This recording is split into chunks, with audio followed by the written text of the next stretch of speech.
आम ओडिशा रे आम समस्ते गोपबंधु दासंकु जड़े मानववादर सर्वश्रेष्ठ व्यक्ति भाव में आम गणना करती। कारण ओडिशार सुआंड ग्राम जन्मित होइतिबा गोपबंधुंकर मानव प्रीतिर पटांतर नहीं। बन्या बात्या मरुड़ी समय गोपबंधुंकर साहाय्य कथा आमे न देखिले मध्य आमे भल भाव जानिचु एवं हृदबोध करिसें। मानववादर तांकर जो सर्वश्रेष्ठ कविताटी से लिखिथिले से कविताटी होउची जो कारा कविता भितर स्थानित होता मिशु मोर देह ए देश माटी रे देशवासी चली जातु पिठी जड़े देशप्रीतिर महान व्यक्ति गोटे देश परंपरा को एवं जातीयतावाद को एक उतंग शिखर में पहुंचाई पारिथिबा गोपबंधु देशवासी पिठी चलीगले दुख नहीं से माटी रे से भारत वर्ष रे देह मिसी जाऊ तारी उपरे भारत वर्षर कोटी कोटी जनता चलीगले दुख नहीं ए कथा कहते।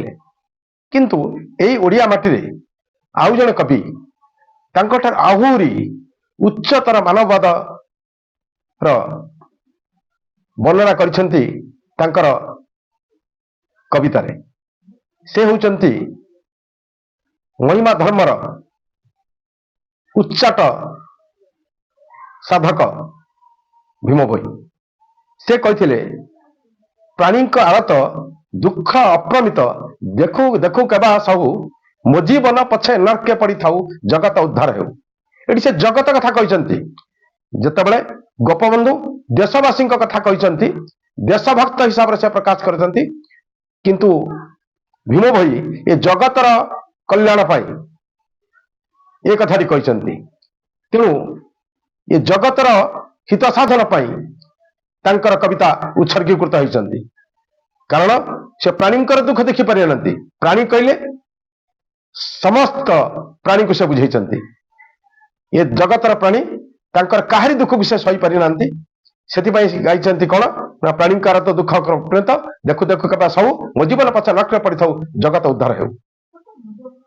तेणु किताब हूँ महान एवं श्रेष्ठ कविताटी पंक्ति। ये कविता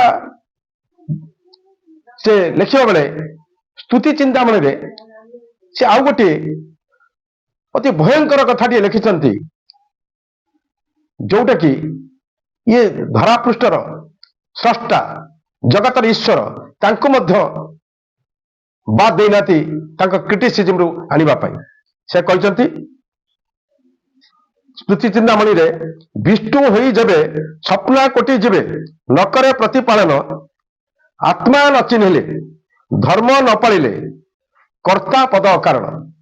जदि विष्णु है कि त्राणकर्ता है कि सृष्टिकर्ता है कि जदि धर्म पालन करूना एवं छप्पन कोटी जीवन प्रतिपालन करूना ताहले कर्ता पद किसी काम ना यहाँ हूँ अकारण एक कथा से कहते। तेणु चिंता करंतु आम ओडिशा माटी रे केड़े केड़े बड़ साधक मानव प्रेमी जन्म ग्रहण करिसेंती।